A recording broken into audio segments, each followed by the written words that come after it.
نحمده ونصلي على رسوله الكريم اما بعد فاعوذ باللہ من الشیطان الرجیم بسم اللہ الرحمن الرحیم رب اشرح لي صدری ویسر لي امری واحلل عقدۃ من لسانی یفقهوا قولی ربی یسر ولا تعسر وتمم بالخیر وبک نستعین یا فتاح اللہم فقہنا فی الدین۔ آیت نمبر 138 سے دیکھیے، صبغۃ اللہ،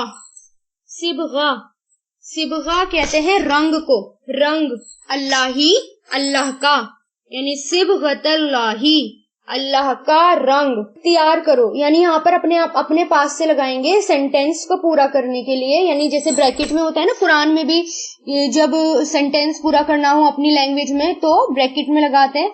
تو صبغۃ اللہ، اللہ کا رنگ، یعنی اللہ کا رنگ کیا کرو، اللہ کا رنگ اپناؤ، اختیار کرو، ٹھیک ہے۔ اب دیکھیے پہلے جو آپ کو اس کے اندر کرایا تھا، گائے کے لیے لون آیا تھا کہ ماں لونہا، کیسا ہے اس کا رنگ، تو لون بھی رنگ کے لیے، کلر کے لیے آیا تھا، اور صبغہ یہ بھی کلر کے لیے آتا ہے، رنگ کے لیے آتا ہے۔ تو ان دونوں میں فرق کیا ہوتا ہے؟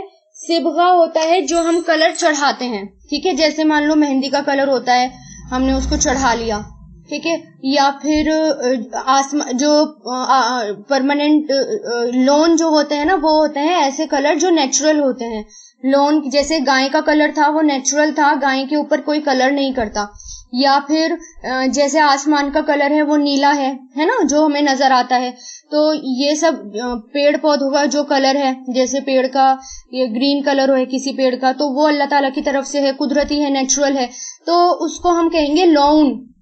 لیکن جو یہ صبغہ ہے، صبغہ کہتے ہیں آرٹیفیشل کلر کو جو انسان چڑھا سکتا ہے اپنے اوپر، ٹھیک ہے، یہ جیسے مہندی کا کلر ہم چڑھا سکتے ہیں اپنے ہاتھوں پہ، باقی ہمارے ہاتھ تو لال نہیں ہوتے نا، تو صبغہ جو انسان چڑھا لیتا ہے، یا جیسے انسان ڈائی کرواتا ہے نا، اپنے کپڑوں پر، اپنے دوپٹوں پر ڈائی کراتا ہے، تو وہ آرٹیفیشل کلر چڑھواتا ہے، تو وہ ہوتا ہے صبغہ۔ تو یہاں پر اللہ تعالیٰ کیا کہہ رہے ہیں کہ صبغۃ اللہ، اللہ کا رنگ، اللہ کا اپناؤ، اختیار کرو۔ ومن، اور کون، وا مطلب اور، من مطلب کون، کون سا، کویشچن کے لیے آیا یہاں پر، کیونکہ بات یہاں پر پوری ہو گئی، جیسے ہے نا صبغۃ اللہ، اللہ کا رنگ اختیار کرو، سینٹینس پورا، پھر یہاں سے دوسرا شروع ہے، ومن، اور کون سا، احسن، زیادہ اچھا ہے، احسن زیادہ اچھا ہے، احسن جیسے اکبر آیا تھا، اکبر مطلب سب سے زیادہ بڑا ہے نا، اور اصغر مطلب سب سے زیادہ چھوٹا، اسی طرح احسن سب سے زیادہ اچھا، تو اور کون سا سب سے زیادہ اچھا ہے، احسن بیٹر، اچھا ہے، من اللہ، من مطلب سے، اللہ ہی، اللہ سے، صبغتن رنگ میں، یعنی کویشچن کر رہے ہیں، اور کون زیادہ اچھا ہے اللہ سے رنگ میں، یعنی کون سا زیادہ اچھا ہے اللہ سے رنگ، وَنَحْنُ، اور ہم، لہو اسی کے لیے، عابدون عبادت کرنے والے ہیں، عابد، عابدون فاعل جمع ہے، یہ ورشپرز عبادت کرنے والے ہیں۔ اب یہاں پر اللہ تعالیٰ ہمیں حکم دے رہے ہیں، یہ حکم سب کے لیے ہے، کیا حکم دے رہے ہیں کہ اللہ تعالیٰ کا رنگ چڑھاؤ اپنے اوپر۔ اچھا یہ آیت کیوں آئی تھی؟ جیسے یہودی تھے، عیسائی تھے، انہوں نے نا اپنے اپنے کلر چوز کر رکھے تھے، کچھ مخصوص رنگ وہ اپنے رکھتے تھے، جیسے عیسائیوں کے بارے میں آتا ہے کہ جو عیسائی تھے وہ بھی اپنے بچے، جب ان کے یہاں جو بچہ پیدا ہوتا تھا اس کو آرٹیفیشل کلر وہ چڑھایا کرتے تھے، اور یعنی ایک آرٹیفیشل کلر بنا دیا کرتے تھے زرد رنگ کا، ایک ٹب میں گھول دیا زرد رنگ کا آرٹیفیشل کلر، اور اس کے اندر اپنے بچے کو ڈبو دیا، اور پھر وہ جب 7 دن بچے کو ہو جاتے تھے تو پھر وہ کہتے تھے کہ یہ اب عیسائی بن گیا، ٹھیک ہے، تو اس طرح وہ رنگ چڑھاتے تھے۔ تو جو ان کا زرد رنگ ہوتا تھا، جو ان کی نشانی ہوتی تھی دین کی، کہ ہاں اب یہ جو ہے ہمارے دین کا ہے، اب یہ جو ہے ہم عیسائی بن گیا، اسی طرح اپنے اپنے مخصوص کلر ان لوگوں نے چوز کر رکھے تھے۔ تو اللہ تعالیٰ یہاں پر اس کو کاؤنٹر کرنے کے لیے، یعنی ان کے اگینسٹ اللہ تعالیٰ یہ بات کہہ رہے ہیں کہ تم بجائے یہاں پر دنیا کے رنگ چڑھانے کے اپنے آپ کو تم پاک صاف بتاتے ہو، یعنی اس کو ڈبو دیتے ہو، ٹب میں ڈبو دیتے ہو اور پاک صاف بتاتے ہو، اس سے بہتر یہ ہے کہ اللہ تعالیٰ کا رنگ چڑھاؤ اپنے اوپر. تو حضرت ابن عباس کی تفسیر میں ہی آتا ہے کہ حضرت ابن عباس کہتے ہیں کہ عیسائیوں کے یہاں جب کوئی بچہ 7 دن کا ہو جاتا تھا یا کوئی دین کو قبول کرتا تھا، یعنی کوئی نیا اس دین میں آتا تھا، کرسچن بننے کے لیے آتا تھا، تو وہ ایک ٹب میں اس کو ڈال دیتے تھے جس میں زرد رنگ کا پانی ہوتا تھا. اس پانی کا نام بھی انہوں نے ایک مخصوص نام رکھ رکھا تھا. اس میں وہ غوطہ لگواتے تھے، یعنی ڈبو دیتے تھے، اور یہ تصور کرتے تھے، یہ امیجن کرتے تھے کہ اب یہ بچہ تمام گندگیوں سے پاک ہو گیا اور سچا عیسائی بن گیا. تو اور یہ جو کام کرتے تھے نا، ختنے کی جگہ کرتے تھے، ختنہ نہیں کرتے تھے، یہ والا کام کرتے تھے وہ. تو اس پر اللہ تعالیٰ نے یہ آیت نازل کی کہ تم کو اللہ تعالیٰ کا رنگ چڑھانا ہے، بجائے کسی اور کے رنگ کے تم کو اللہ تعالیٰ کا رنگ اپنے اوپر چڑھانا ہے. اب دیکھیے، اب اللہ تعالیٰ کا رنگ کیسے چڑھایا جائے گا، یعنی اللہ تعالیٰ کا رنگ چڑھانے کے لیے کیا کرنا ہوگا. اب اگر آپ غور کریں، دنیا میں بھی آپ غور کریں، جب آپ ڈائی وغیرہ کرانے کے لیے جاتے ہیں کسی دوپٹے کو، کسی کپڑے کو، تو کیا ہوتا ہے کہ سب سے پہلے تو آپ اس کو حوالے کر دیتے ہیں، تو اور پھر اس میں جو پرانی گندگی ہوتی ہے، یعنی جتنے نشان لگے ہوئے ہوتے ہیں، بلیچ وغیرہ لگا کر اس کو صاف کیے جاتے ہیں. جب وہ بالکل کلین ہو جاتا ہے، پھر اس پر آرٹیفیشل کلر چڑھایا جاتا ہے، اور اتنا پکا کلر چڑھایا جاتا ہے کہ وہ کلر جو ہے وہ کسی بھی طرح ہٹے نہ. تو اب اللہ تعالیٰ کا رنگ بھی اگر ہمیں چڑھانا ہے تو کیا کرنا ہوگا، سب سے پہلے اپنے آپ کو اللہ تعالیٰ کے حوالے کرنا ہوگا. کیسے؟ اپنی سوچ کو، اپنے نظریے کو، اپنے آپ کو، اپنے عمل کو، اپنی بات قول میں سب ہر مطلب پورا کا پورا کمپلیٹ سرنڈر کرنا ہوگا اپنے آپ کو اللہ تعالیٰ کے آگے. ٹھیک ہے؟ اور پھر جتنے بھی پچھلے خیالات ہیں ہمارے، برے خیالات، پچھلے عقیدے ہمارے جتنے بھی بیکار عقیدے ہیں وہ، اور سارے خیالات سب کو چھوڑنا ہوگا. پچھلی سوچ، تعصب جتنے ہیں ہمارے اندر، اور خواہشات، کیونکہ انسان اپنی مرضی سے اور اپنی خواہشات پر چلتا ہے. تو یہ جتنے بھی خواہشات ہیں ان کو سب کو چھوڑنا ہوگا، اور جتنے گناہ ہو گئے اللہ تعالیٰ سے توبہ کر کے اللہ تعالیٰ کی طرف رجوع کرنا ہوگا. ٹھیک ہے؟ پھر نئے رنگ کے لیے پورا کا پورا اس میں ڈوبنا پڑے گا. ٹھیک ہے؟ اگر اللہ تعالیٰ کا رنگ چڑھانا ہے تو ایسا نہیں کہ کسی نے پہلے تو ہم ایگزامپل ہم قرآن سے پڑھنے آئے، اب سمجھ میں نہیں آ رہا، اب مشکل ہو رہی ہے، اب ہم کیسے کریں گے، اب ہمارے پاس ٹائم نہیں ہے. اگر آپ یہ سب سوچنے لگیں گے، کیونکہ مشکلیں تو آئیں گی. اللہ تعالیٰ کا رنگ اگر آپ کو چڑھانا ہے تو آپ کے اوپر بہت زیادہ مشکلیں آئیں گی، اور یہ کام آسان نہیں ہے. اللہ تعالیٰ کا کام کرنا اور اللہ تعالیٰ کا رنگ چڑھانا بہت زیادہ پکا ہونا پڑے گا اس کے لیے، کیونکہ پکے کلر، پکا رنگ ہمیں بھی پسند آتا ہے. اب دیکھیے نا کہ یعنی اس میں ہمیں پکا ہونا پڑے گا. اللہ تعالیٰ کے رنگ میں ڈوبنے کے لیے ہمیں پکا ہونا ضروری ہے. ایسا نہیں کہ کبھی ادھر پلٹ گئے کبھی ادھر پلٹ گئے، یعنی اس کے لیے خود کو پکانا بھی پڑے گا. آپ دیکھیں نا، جب آپ ڈائی کرواتے ہیں اپنے کپڑوں پہ، اپنے دوپٹوں پہ، جب آپ ڈائی کراتے ہیں تو کیا ہوتا ہے کہ وہ پکتا ہے بہت اچھے سے. تو پکنا پڑے گا، اور وہ پکنا کیا ہے کہ اللہ کے راستے میں، یعنی اللہ کا رنگ چڑھانے کے لیے بہت زیادہ آپ کے سامنے آزمائشیں بھی آئیں گی. وہ ساری آزمائشیں آپ کو سہنی پڑیں گی، لوگوں کے تانے بھی سننے پڑیں گے، ڈانٹ بھی کھانی پڑے گی، اور ہو سکتا ہے ادھر ادھر اور لوگوں سے سننا پڑے. ہو سکتا ہے آپ جاب کرتے ہوں یا کچھ کرتے ہوں، تھوڑا سا وہاں آپ کمپرومائز کریں گے، وہاں آپ کو سننا پڑے. تو یہ سب کام آپ کو اس میں کرنے پڑیں گے.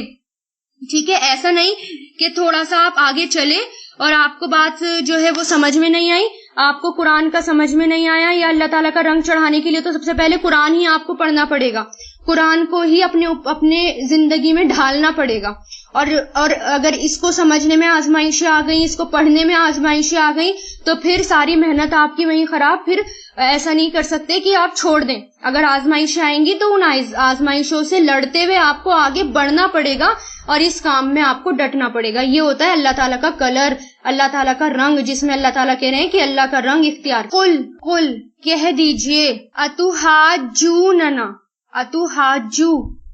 مطلب کیا، تحاجوننا کیا تم جھگڑا کرتے ہو. دیکھیں اس کا روٹ ہے ہا جیم جیم، یہ ہوتا ہے جھگڑا کرنے کو کہتے ہیں. اور کیسا جھگڑا؟ جو زبانی جھگڑا ہوتا ہے. ٹھیک ہے؟ حجت جسے کہتے ہیں. تو تحاجو سے بنا ہے، یعنی حجت کرنا. تو حجت کسے کہتے ہیں؟ یعنی زبانی جھگڑا، آرگیومنٹس کو. تو یہاں پر کویشچن پہلے الف لگ رہا ہے، الف زبر آ، تو اس کا مطلب کیا ہے؟ کیا.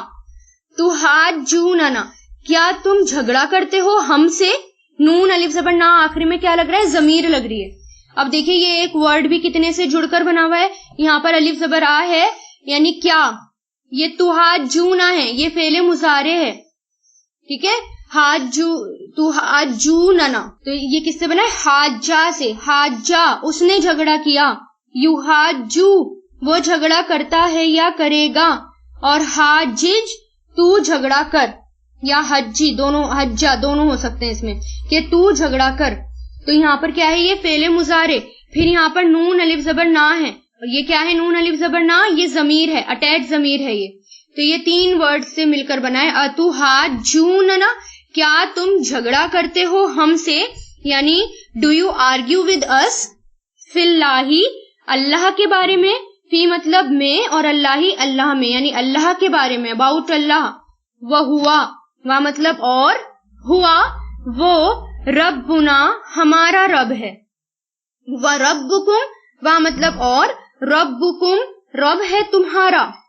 وَلَنَا وا مطلب اور، لنا ہمارے لیے، اعمالنا ہمارے اعمال ہیں. وَلَكُمْ وا مطلب اور، لکم تمہارے لیے، اعمالکم تمہارے اعمال ہیں. وَنَحْنُ اور ہم، لہو اس کے لیے، مخلصون فرما بردار ہیں، خالص ہیں، سنسیئر ہیں. مخلصون کہتے ہیں مخلص ہیں یعنی صرف اور صرف اللہ تعالیٰ کے لیے ہیں. مخلص کسے کہتے ہیں؟ سنسیئر کو، جو صرف اللہ تعالیٰ کے بارے میں سنسیئر ہو اس کو کہتے ہیں.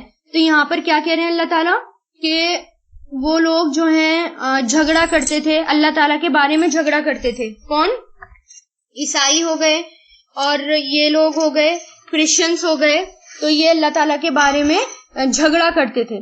تو اللہ تعالیٰ کیا کہہ رہے ہیں محمد صلی اللہ علیہ وسلم سے کہ اے محمد صلی اللہ علیہ وسلم، آپ ان یہودیوں اور ان عیسائیوں سے یہ کہہ دیجئے کہ تم لوگ اللہ تعالیٰ کے بارے میں جھگڑا کرتے ہو کہ وہ ہمیں قیامت کے دن بخشے گا نہیں. یعنی وہ یہ کہتے تھے نا کہ ہم ہی سب سے نیک ہیں اور ہم ہی ہدایت پر ہیں، اللہ تعالیٰ ہمیں ہی بخشے گا، باقیوں کو نہیں بخشے گا.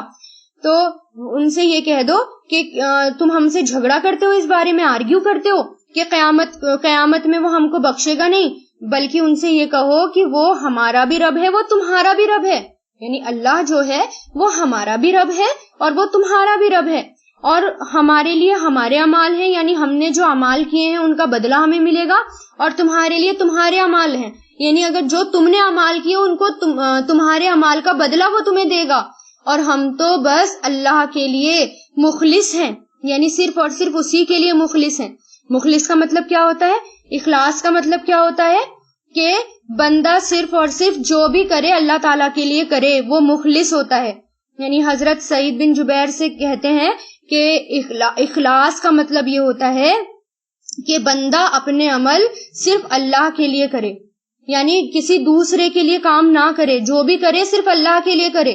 اگر اپنے گھر والوں کو بھی کھانا کھلا رہا ہے تو صرف کس لیے کھلائے؟ اللہ کو. صفائی کر بھی رہا ہے تو کس کے لیے؟ اللہ کے لیے. قرآن آپ پڑھ رہے ہیں کس کے لیے؟ اللہ تعالیٰ کے لیے، اپنی آخرت بچانے کے لیے، اللہ کو خوش کرنے کے لیے. ٹھیک ہے نا؟ اسی طرح کسی کی باتوں کو نہ ماننا، صرف اور صرف اللہ کی خواہشات پر چلنا، قرآن کے اکارڈنگ چلنا، یہ مخلص ہوتا ہے. تو اللہ تعالیٰ یہی کہہ رہے ہیں کہ قل کہہ دیجئے، اتحاجوننا کیا تم جھگڑا کرتے ہو ہم سے، فی اللہ اللہ کے بارے میں، وہوا اور وہ، ربنا ہمارا رب ہے، وربکم اور تمہارا رب ہے، ولنا اور ہمارے لیے، اعمالنا ہمارے عمل ہیں، ولکم اور تمہارے لیے، اعمالکم تمہارے عمل ہیں، ونحن اور ہم، لہو اسی کے لیے، مخلصون فرما بردار ہیں. بہت اچھی آیت ہے یہ. اگر کوئی ہم سے آرگیومنٹ کرے، یعنی آپ کسی کو دعوت دے رہے ہیں، اللہ تعالیٰ کے بارے میں سمجھا رہے ہیں، بجائے وہ سمجھنے کے آپ سے آرگیو کرنا شروع کر دے، آرگیومنٹ کرنا شروع کر دے آپ سے، تو پھر آپ جو ہے اس آیت کو یاد کریں کہ اللہ تعالیٰ کیا کہہ رہے ہیں. اگر وہ جھگڑا کر رہے ہیں، آرگیومنٹ کر رہے ہیں، تو آپ بحث نہ کریں، آپ چپ ہو جائیں، خاموش ہو جائیں، اور کیا کہیں کہ وہ تمہارا بھی رب ہے، وہ ہمارا بھی رب ہے.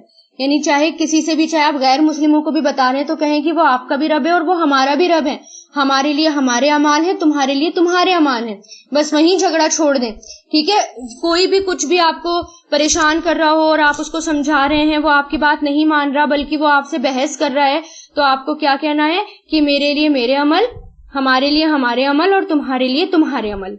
ٹھیک ہے، بس آپ کا کام کیا ہے؟ پہنچا دینا، دعوت دینا، باقی اللہ پر چھوڑ دینا۔ آگے دیکھیے، یا تقولون، تم سب کہتے ہو، یہ فعل مضارع ہے، یا تقولون تم سب کہتے ہو، فعل مضارع، انا بے شک ابراہیم علیہ السلام، و اسماعیل اور اسماعیل علیہ السلام، و اسحاق اور اسحاق علیہ السلام، و یعقوب اور یعقوب علیہ السلام، والاسباطی اور اولاد، ان کی اولاد، کانو وہ تھے، ہدن یہودی، او نصارا یا عیسائی، قل کہہ دیجئے، انتم کیا تم، عالمو زیادہ جانتے ہو، ام اللہ یا اللہ، یعنی کیا تم زیادہ جانتے ہو یا اللہ، کہہ دیجئے، ومن و مطلب اور، من کون ہے، ازلمو زیادہ بڑا ظالم، جیسے ابھی آیا تھا نا ازلم، احسن آیا تھا سب سے زیادہ اچھا، اور یہاں پر کیا ہے؟ ازلمو سب سے زیادہ بڑا ظالم، ممن اس سے جس نے، من پلس من مطلب سے، من مطلب جو، اس سے جو، کتما چھپائے، یعنی جس نے چھپائی، کتما یکتمو یعنی اس نے چھپائی، شہادتن گواہی، اندہو اس کے پاس، من اللہ اللہ کی طرف سے، وم اللہ وا مطلب اور، ما مطلب نہیں ہے، اللہ اللہ بغافل غافل، عما اس کے بارے میں جو، تعملون تم سب عمل کرتے ہو، یہ فعل مضارع ہے، اس کے بارے میں جو تم سب عمل کرتے ہو، یعنی یہاں پر پھر ان کی بات ہو رہی ہے، یہودی اور عیسائیوں کی بات ہو رہی ہے کہ وہ یہ کہتے تھے کہ ابراہیم علیہ السلام، اسماعیل علیہ السلام، اسحاق علیہ السلام، یعقوب علیہ السلام، یہ جو بھی نبی، یہ جتنے بھی نبی ہیں، یہ یا تو یہودی کہتے تھے کہ وہ نبی، جتنے بھی نبی ہیں وہ یہودی تھے، اور عیسائی کہتے تھے کہ وہ نبی عیسائی تھے۔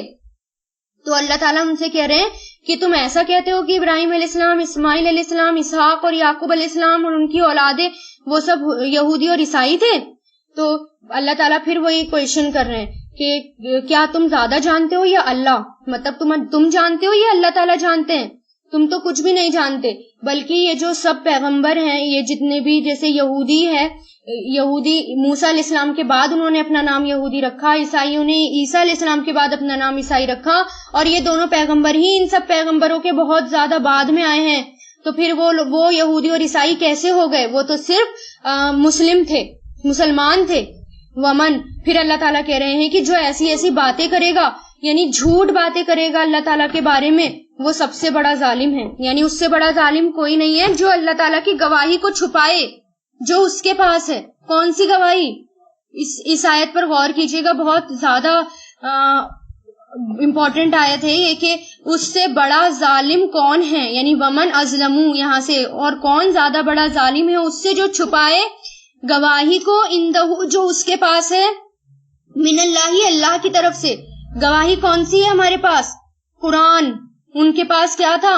ان کے پاس بھی اللہ تعالیٰ کی کتابیں تھیں، ان کے پاس تورات تھی، ان کے پاس زبور، اللہ تعالیٰ کی کتابیں تھیں ان کے پاس، لیکن انہوں نے وہ کتابیں چھپا دی، انہوں نے اپنی قوم تک ان کتابوں کو نہیں پہنچایا۔ تو اللہ تعالیٰ کہہ رہے ہیں کہ جو گواہی کو چھپا دیتا ہے سب سے بڑا ظالم وہی ہے۔ اس کا مطلب یہ ہے کہ اگر ہم قرآن کو چھپا دیں گے، یعنی خود بھی نہیں پڑھیں گے اور دوسروں تک پہنچانے کی بھی فکر نہیں کریں گے، دوسروں میں سب آ جاتے ہیں، مسلم ہو یا غیر مسلم، سب تک ہمیں یہ کام کرنا ہے، سب تک پہنچانا ہے، اور اگر چھپا دیا تو اللہ تعالیٰ جو چھپا لیتا ہے اس کو کہہ رہے ہیں اللہ تعالیٰ سب سے بڑا ظالم۔ اور ظلم کی سزا کیا ہے؟ ظلم بخشا نہیں جاتا اللہ تعالیٰ کے یہاں۔ تو اللہ تعالیٰ یہی کہہ رہے ہیں کہ سب سے بڑا ظالم وہ ہے جو گواہی کو چھپا دے، چاہے وہ کوئی بھی ہو۔ تو وہ کیا کرتے تھے؟ اپنی کتابوں میں جو کچھ ہے وہ بتاتے نہیں تھے۔ اور اب آج مسلمان کیا کر رہے ہیں کہ ان کو قرآن میں نہیں پتا کہ کیا لکھا ہوا ہے، پتہ ہی نہیں کہ قرآن میں کیا ہے، اللہ تعالیٰ ہم سے کیا کہہ رہے ہیں، اور قرآن ان کے پاس ہے اور اس کو چھپا دیا۔ اور آج کل حالات ایسے ہیں کہ اگر کسی کو دینا پڑ جائے غیر مسلموں کو تو 10 بار سوچتے ہیں پتہ نہیں یہ پاک ہے یا نہیں ہے، پتہ نہیں اس کو دینا چاہیے یا نہیں دینا چاہیے، جبکہ گواہی کو ہمیں عام کرنا ہے، اللہ تعالیٰ کی گواہی کو، یہ جو ہمارے پاس ہے اس کو ہمیں عام کرنا ہے جو اللہ نے ہمیں دی ہے۔ تو اگر چھپا دیں گے تو اللہ کی نظروں میں ظالم ہو جائیں گے اور سب سے بڑے ظالم ہو جائیں گے۔ اور پھر اللہ کہہ رہے ہیں کہ وَمَا اللَّهُ، اور نہیں ہے اللہ بِغَافِلٍ غافل اما اس سے جو تعملون تم عمل کرتے ہو، یعنی اللہ تعالیٰ انویئر نہیں ہے، جو تم عمل کر رہے ہو اللہ تعالیٰ سب جانتے ہیں، اللہ تعالیٰ کسی بھی بات سے انویئر نہیں ہے۔ پھر یہ دیکھیے تلکا، یہ امتن امت تھی، قد در حقیقت، خلت گزر گئی، لہا اس کے لیے ہے، ما کسبت جو اس نے کمایا، ولکم اور تمہارے لیے ہے، ما کسبتم جو تم نے کمایا، ولا اور نہیں، تسألونا تم سب سے سوال کیا جائے گا، اما اس کے بارے میں جو کانو تھے وہ، یعملون عمل کرتے۔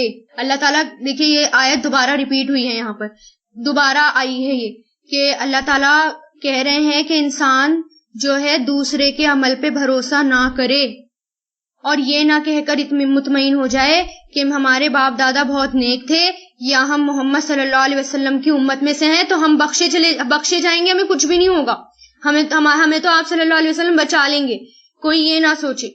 اور انسان کو وہ ملے گا جو اس نے کمایا، کسی دوسرے کے بارے میں سوال نہیں کیا جائے گا، کوئی انسان کسی دوسرے کا بوجھ نہیں اٹھائے گا، اور قیامت کے دن حسب نسب، آپ کی کاسٹ، آپ کے حسب نسب، یہ کوئی کام نہیں آئیں گے آپ کے، صرف کیا عمل کام آئیں گے۔ وہاں پر کوئی کرنسی نہیں چلے گی، کوئی کچھ بھی نہیں کام آئے گا، نہ کوئی اولاد، نہ فدیہ، نہ گولڈ، نہ ڈائمنڈ، صرف اور صرف ہمارے عمل جتنے بھی ہم نے یہاں پر کر لیے، جو کما کر لے گئے، بس وہی کام آئیں گے۔ کرنسی وہاں پر نیکیاں ہوں گی، اور نیکیوں سے ہی ادلا بدلی ہوگی سب کی، اور سب سے قیمتی چیز وہی ہوگی وہاں پر۔ تو اس لیے دوبارہ آئی ہے کہ اللہ تعالیٰ کہہ رہے ہیں کہ سب سے کہ وہ امت تھی وہ گزر گئی، اس نے جو کیا وہ ان کے لیے، اب تم جو کرو گے وہ تمہارے لیے ہے، اور تمہارے سے کسی کے بارے میں سوال نہیں کیا جائے گا۔ ٹھیک ہے، تو اس آج کے سبق میں سب سے امپورٹنٹ بات یہ ہے کہ اب ہمیں آج سے عہد کرنا ہے کہ اللہ تعالیٰ کا دین، اللہ تعالیٰ کا رنگ اپنے اوپر چڑھانا ہے۔ آپ کو کیا کرنا ہے؟ آپ کو کسی اور کا رنگ نہیں چڑھانا، دنیا کا رنگ نہیں چڑھانا، ویسٹرنائزیشن اس کو نہیں اپنانا، یا پھر غیر مسلم جتنے بھی ہیں ان کے عقیدوں کو اور ان کے رہن سہن کو نہیں اپنانا، آپ کو صرف اور صرف اللہ کا رنگ اپنے اوپر چڑھانا ہے۔ تو اور پھر یہ بھی جائزہ لیجئے اس بارے میں کہ میں اپنی اولاد کے لیے کیا دعائیں مانگتی ہوں، کیا میں نے اپنے بچوں کی دینی تعلیم کی کبھی فکر کی، کیا میں نے کبھی اپنے بچوں سے پوچھا کہ میرے مرنے کے بعد تم کس کی عبادت کرو گے؟ ان سب باتوں پر غور کرنا ہے، اور میں اپنے بچوں کے لیے کیا چھوڑ کر جا رہی ہوں، یا میں نے ان کو کیا دیا ہے، اور اگر میں چلی گئی تو میں ان کو کیا دے کر جاؤں گی۔ ان سب باتوں پر غور کریں، کیونکہ ابراہیم علیہ السلام نے ان سب باتوں کی ہی فکر کی تھی، اور اس بارے میں ہمیں سب سے یہ احکام جو ہیں اسٹرانگ والے اس میں ہمیں ملتے ہیں۔ وآخر دعوانا ان الحمدللہ رب العالمین، سبحانک اللہم و بحمدک، ونشہد ان لا الہ الا انت، نستغفرک و نتوب الیک۔